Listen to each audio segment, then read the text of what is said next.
ఒకవేళ మనం అనుకుంటే ఎంత చేయగలమని అంటానికి.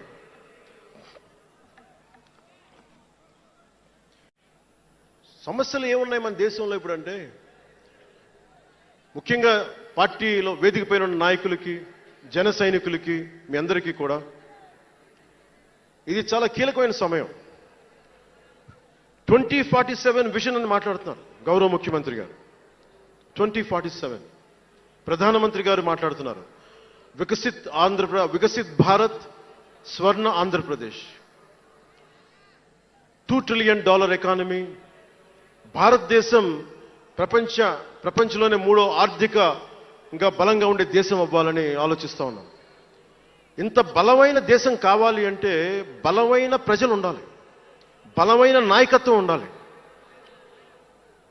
నేను ఎందుకు ఇంత తపన పడతాను మీ అందరి కోసం అంటే, నాకు ఈజీగా వెళ్ళిపోయే వ్యక్తులు అవసరం లేదు, నాకు గోల చేసే వ్యక్తులు అవసరం లేదు. దేశం కోసం నిలబడే యువత కావాలి, నాకు చీల్చి చెండాడే యువత కావాలి, నాకు దేశం కోసం.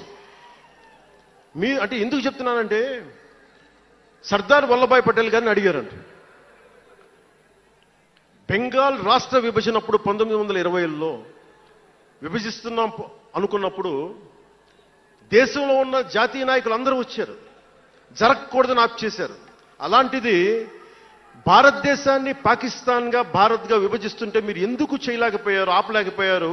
ఒక రాష్ట్రాన్ని ఆపగలిగినప్పుడు ఇది ఎందుకు ఆపలేకపోయారంటే, ఆయన అన్న మాటలు ఏంటంటే, మాకు వయసు అయిపోయింది, పెద్దవాళ్ళం అయిపోయాం, జైలులో నలిగిపోయాం, సరికొత్త యువరక్తాన్ని తయారు చేయలేకపోయాం, మాకు శక్తి సన్నగిల్లింది అని. అందువల్ల వదిలేయాల్సి వచ్చింది చేతుల అని. అది నాకు చాలా ప్రేరణ అయింది. నెక్స్ట్ అందరం గౌరవ ముఖ్యమంత్రి గారు వికసిత్ ఆంధ్రప్రదేశ్ కోసం ఆలోచిస్తున్నారు. నేను వికసిత్ ఆంధ్రప్రదేశ్ కోసం ఆలోచించే వాళ్ళు ఉన్నారు. నేను ఆలోచిస్తుంది భవిష్యత్తుని నిర్మించగలిగే యువ నాయకత్వం. ఈరోజు ఒక్కడు తలుచుకుంటే ఎంతమంది ఎమ్మెల్యేలు వచ్చారో చూడండి. ఫస్ట్ టైం ఎమ్మెల్యేలు ఎంతమంది ఉన్నారు. అలాంటిది మీ నుంచి ఊరికి 100 మంది నాయకుల్ని తయారు చేయాలి. రాష్ట్రం నుంచి జాతీయ స్థాయిలోకి వెళ్ళగలిగే 100 మంది నాయకుల్ని తయారు చేయగలగాలి. అదే నా లక్ష్యం, నా స్వప్నం 2047కి. అంటే ఎలా ఉండాలి అంటే, విదేశాలకి వెళ్లాల్సిన అవసరం రాకూడదు. ఇంక మనకి మన దేశానికి మనం వీసాలు డినైల్ చేసేంత స్థాయి భారతదేశంలో ఉండాలి అంటే, దేశాన్ని, సమాజాన్ని నడిపే నాయకులు మీలో నుంచే పుట్టాలి. నేను చేస్తాను దానికి ప్రోగ్రామ్స్. ఈ రోజున వేదిక పైన ఉన్న స్పోక్స్ పర్సన్స్ అందరూ ఎలా వచ్చారనుకుంటున్నారు మీరు?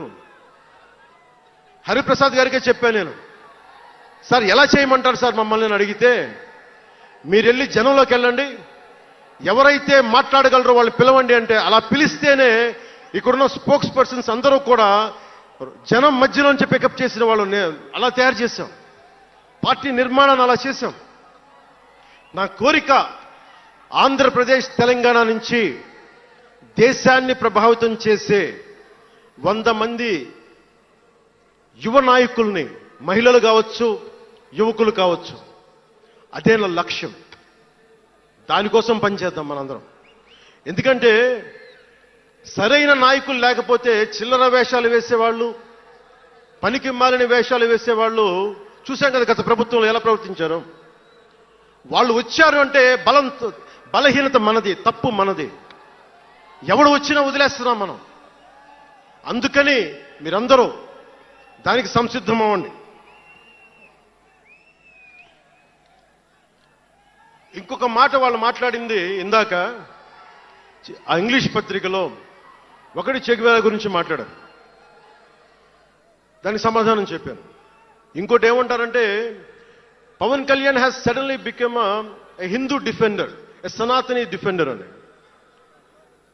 Do I have to become a defender for Sanatana Dharma? It is within my blood. I don't have to prove it.